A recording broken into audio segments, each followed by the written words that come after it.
folks, I got another ace tanker for you today, this time in the Progetto 46, and we are on the map Paris. And so this is a good spot to go in general, and you're going to see the luckiest light tank in the history of the universe. Here, we missed that second shot, and then we bounced. That's 3 shots that we've completely missed. And so, at any rate, we're just going to go on reload here. Stay safe. There's only one arty, and we are top tier, so there's that. And I believe we do hit that shot. But at any rate, because he shows back up with less health here. At any rate, now we're on a long reload, right? And this is a doozy of a game. You're going to want to stay to the end. And it does take some time, which you need when you're in any autoloader. You need time to reload your magazine or clip or whatever you want to call it, and get some shots out. So one thing I noticed is that Type 64 YOLO'd that T50 and did not take damage. And so that tells me they don't have a lot watching the middle. So you're going to see me push the middle because of that. And that's going to turn out to be a really good idea. Now, one of the things that you want to pay attention to is, now as we see this Cromwell, and he does not see us. He must have an awful crew.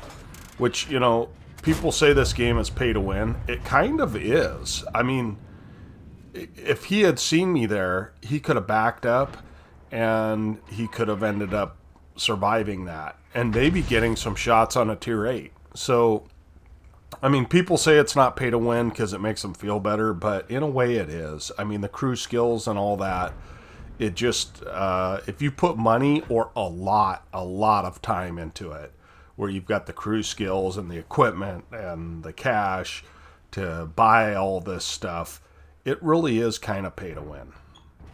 So we're just taking pot shots here, regardless.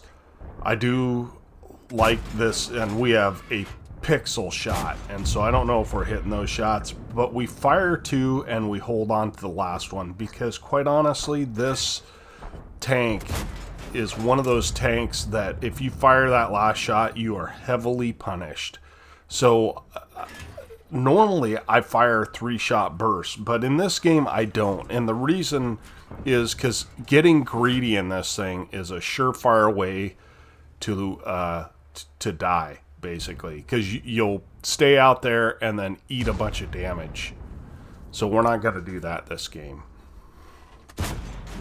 We do see a 45 TP, and he's just unable to see us. Look at that. 2 health he's got left. But in that case, I wanted to kill the guy. So sure, I try and clip him completely out, right? And I'm hoping he'll peek backwards, but he does not. So back to the pay to win. I mean, I know it, and it's kind of okay. And so we take 2 shots and we back off before that guy can... he's got a derp gun. I want no part of his derp gun. But anyway, as far as the pay to win goes, it's just part of the game. And if you don't agree with it, I guess that's okay. But I will give you a 50% tank, and I will take out my heavily crewed up tank, and we'll see what happens. So that's unfortunate. We miss a shot, and we just barely get a sliver shot on the T-44. And so we're able to back up because we do have really good repair crew, and we're just going to sit here and wait. So the Yeg Panther just had my tracks to shoot, which was okay, and we're just pulling out to see if we get lit, and we do, right? So it's 7-7. It appears they don't have a lot in the field, but I'm trying to support our push on the heavy side. I feel like the Chrysler is actually doing a good thing, right? Because he knows that there's nobody pushed up, or he should know, because I was in the middle. But nevertheless, and we take 2 shots and we back off. I'm not going for that kill, right? I've got 2,400 damage. It's a long game. But he should know that there is somebody watching the middle, and that I was able to push up to the middle and was able to get in there unmolested, right? So I have almost all my health left. So just watching that and knowing that, it's likely that there's nothing middle. So his push was actually a decent push. We have an IS-22. We also have a Chrysler, and we got a KV-2 pushing around the backside. So again, we don't get greedy. We just take our 2 shots and we wait. And that actually works quite well in this thing, because by the time you reload your 2 shots, you've gone dark. So this 53 TP is totally tunnel visioned, and you're going to see that. So we take our time, put our first shot into his tracks, and we're going to fire all 3 here in hopes of putting him down into 1-shot territory for almost anyone on our team. That brings us up to 4,000 damage, folks. And we get a little bit of tracking damage as well. So this game is a lot just about map control. I'm controlling the middle of the map, and this Progetto, if you get it into a position that you're getting side shots, can be so punishing because of the auto reloader.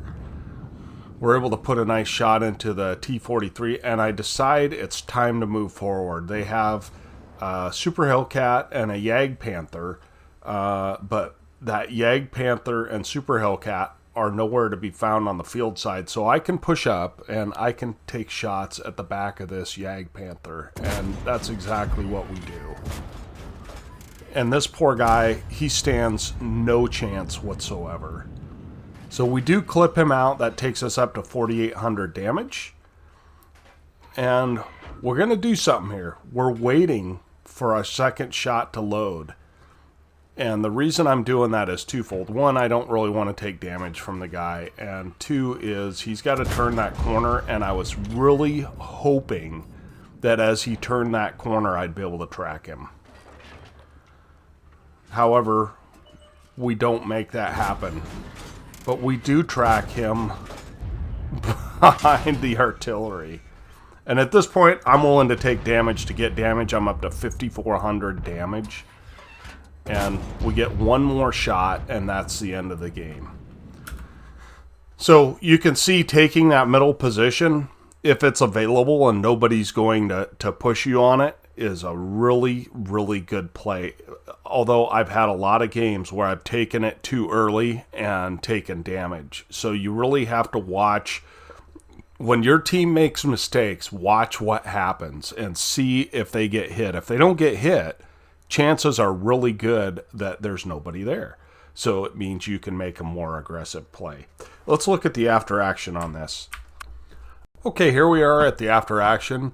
We did get an ace tanker, unsurprisingly. We got a Confederate and we got a high caliber, 104,000 credits, so that's always nice. We ended up with 1,463 base XP. That's getting up there, folks. And we did hit some blind shots. It's 5,900 damage that game. So you look at the IS-22 also did fairly well. He got a Top Gun.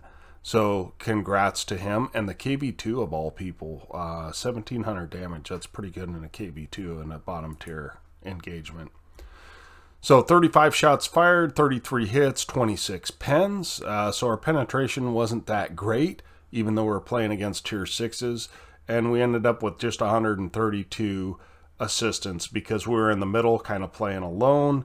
And that's okay. But that takes us over 6K. So insane game for a tier 8 premium tank. Like I said, 54,000 credits because we did fire some gold rounds. I think I fired 8 gold rounds because I ran out of standard. So 1,609 base XP, 73 free XP. I appreciate you guys watching. I'll try and put some content up, but like I said, no promises. Hope to catch you next time. Tonester out.